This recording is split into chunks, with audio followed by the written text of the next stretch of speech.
नमस्कार। आप देख रहे हैं क्यूवाइव और मैं हूं प्रवीण झा।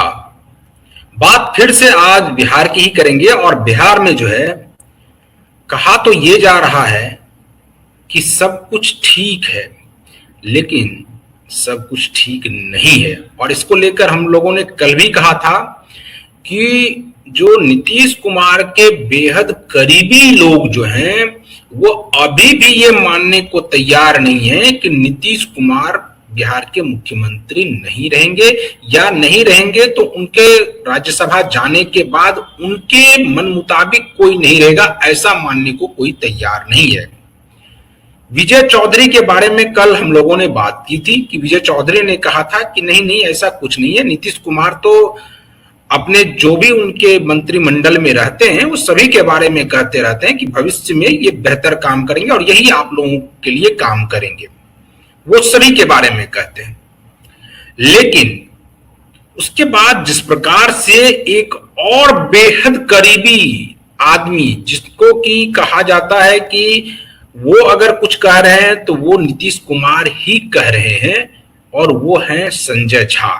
संजय झा ने कल एक ऐसा बयान दे दिया कि उसके बाद से लगातार ये कहा जा रहा है कि आखिर भारतीय जनता पार्टी जो ये कह रही थी कि अब उनका मुख्यमंत्री होगा, उस पर क्या विराम लग रहा है? क्या सब कुछ एनडीए के अंदर अभी तक जो ये लोग कह रहे थे कि बहुत ही स्मूथली चल रहा है, सत्ता हस्तांतरित बहुत ही स्मूथली हो जाएगा, क्या वो होता हुआ नहीं दिखाई दे रहा है क्या? क्योंकि संजय झा ने एक बयान दिया। संजय झा ने कहा कि अभी तो इस चीज को लेकर कोई बातचीत ही नहीं हुई है कि किस दल का मुख्यमंत्री होगा।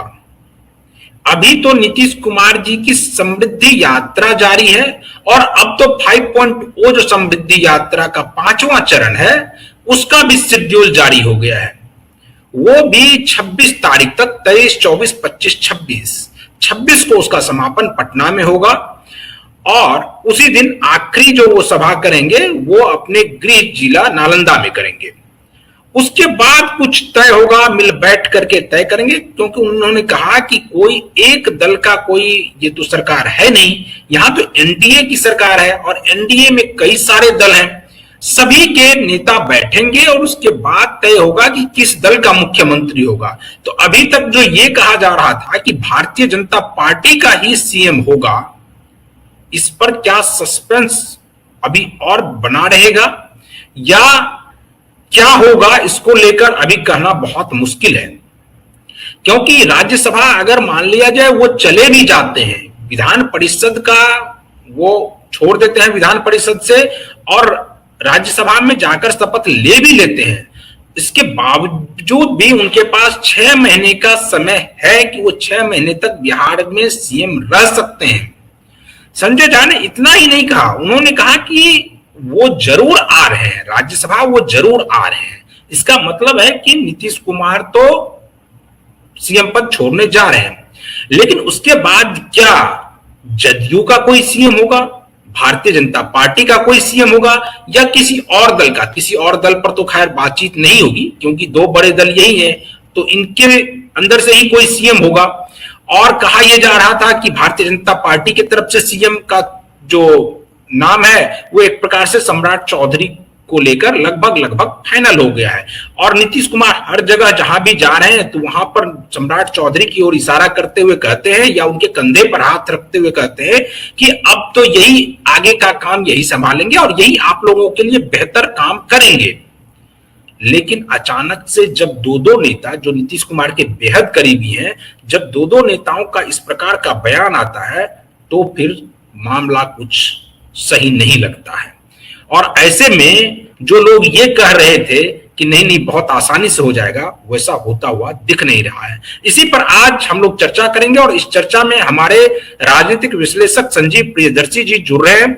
और संजीव जी, आपसे हम जानने की कोशिश करेंगे कि क्या जिस प्रकार से ये जो कहा जा रहा था कि जो बहुत आसानी से हस्तांतरित हो जाएगा, तो अब जो है अब तो हो ही गया, अब तो नीतीश कुमार राज्यसभा चले ही गए, अब कुछ भी ऐसा नहीं है। नीतीश कुमार को समझना इतना मुश्किल है क्या कि वो जो चाहेंगे वही होगा, और उसके बाद अगर उनके मन में अभी कुछ चल रहा है तो वो सीएम का पद भी नहीं छोड़ेंगे और सभी पद अपने पास रखेंगे भी, चाहे वो खुद जो उनकी पार्टी का जो राष्ट्रीय अध्यक्ष का पद है वो भी नीतीश कुमार को ही मिलना है। उसके लिए भी 27 तारीख को अगर कोई उनके खिलाफ कोई पर्चा दाखिल करता है तो 27 को उसके लिए मतदान होगा, लेकिन ये होगा नहीं क्योंकि नीतीश कुमार का नाम तय है। नीतीश कुमार ही अब फिर से राष्ट्रीय अध्यक्ष बनने जा रहे हैं। कार्यकारी अध्यक्ष के लिए ये बात है कि हो सकता है संजय झा ही रहेंगे। आपको क्या लगता है कि पहले तो ये जो राष्ट्रीय अध्यक्ष हैं उसके बारे में थोड़ा सा बता दीजिए, उसके बाद आते हैं सत्ता हस्तांतरित पर। नहीं, राष्ट्रीय अध्यक्ष में तो कोई सवाल ही नहीं उठता। नीतीश कुमार ही राष्ट्रीय अध्यक्ष होंगे, क्योंकि अभी भी जब तक वो राजनीति में सक्रिय रहेंगे तब तक वो पार्टी के का एक तरह से कमान संभालते हैं। देखिए, दूसरी बात जो है, क्रिकेट से मैं उदाहरण देता हूं कि जब क्रिकेट में लक्ष्य का पीछा कोई टीम करती है तो वह कोशिश करती है कि मैच को डीप ले जाए, यानी रन रेट से ज्यादा उनका ध्यान रहता है कि लास्ट के, अगर T20 है तो 5 ओवर, और अगर 50 ओवर का गेम है तो लास्ट के 10 ओवर, तो वहां पे चौके छक्के लगाएंगे ताबड़तोड़ और विकेट बचा के खेलते रहेंगे। अभी देखिए, बिल्कुल नीतीश कुमार डीप ले जा रहे हैं गेम को। अब आज जो पटना में चर्चा चल रही है वह यह चल रही है प्रवीण जी कि जेडीयू की तरफ से 2 उप मुख्यमंत्री होगा, एक अनुभवी कोई और उप मुख्यमंत्री होगा निशांत के साथ। और देखिए, चर्चा ये है कि किसी अति पिछड़े समाज से आने वाले, क्योंकि अति पिछड़ा समाज जो है वो नीतीश कुमार का कोर वोट बैंक, तो केवल लवकुश से बात नहीं बनेगी। लवकुश में तो कोई होगा, या तो सम्राट हो या निशांत हो, वो तो होंगे। इसके अलावा अति पिछड़े वोटरों को भी अपने पाले में रखना है, तो हो सकता है किसी अति पिछड़े को दे दे, या फिर अशोक चौधरी ने जिस तरह से नंबर मैनेजमेंट किया है इस बार राज्यसभा में, और वो मानस पुत्र भी अपने को बताते हैं, तो या तो अशोक चौधरी या कोई दूसरा पिछड़ा नेता, अति पिछड़ा नेता, वो बन सकता।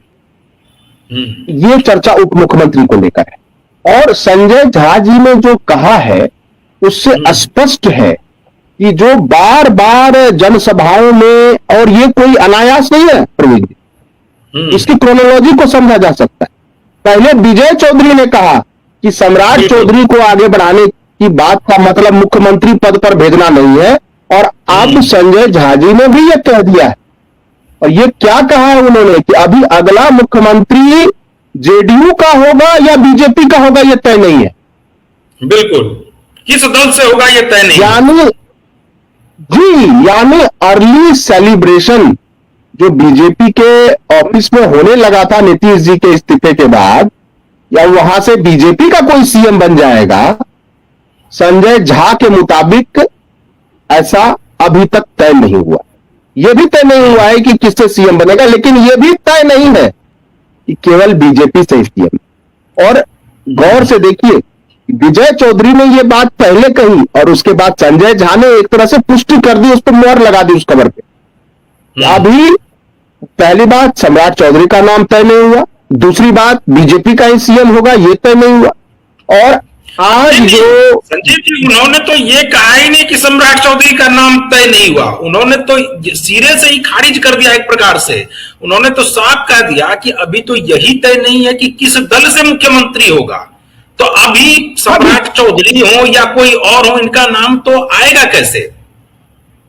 नहीं, मैं दूसरी बात कह रहा था। मैं ये कह रहा था कि जब सम्राट चौधरी को लेकर जनसभाओं में बोला नीतीश जी ने कि यही आगे बढ़ाएंगे, यही देखेंगे, फिर उनके कंधों पर हाथ रखा, कई बार जो है दोनों ने हाथ उठाकर एक सिंबल बनाया, तो ऐसा मैसेज जाने लगा कि सम्राट चौधरी बनेंगे। तो उसका खंडन पहले विजय चौधरी ने किया कि वो सभी मंत्रियों को आगे बढ़ाने की बात करते हैं, सम्राट चौधरी उसमें अपवाद नहीं। यानी पहली बात तो ये कि मुख्यमंत्री के नाम पर सम्राट चौधरी का एक तरह से खंडन कर दिया विजय चौधरी ने।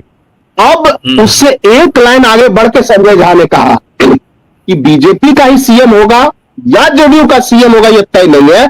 यानी अगर इसको डिकोड करते, क्योंकि राजनेता एक अलग लैंग्वेज में बोलते हैं, राजनेता और नौकरशाह का लैंग्वेज अलग होता है। स्थिति विस्फोटक किंतु नियंत्रण में है, आप समझने वाले समझ जाइए।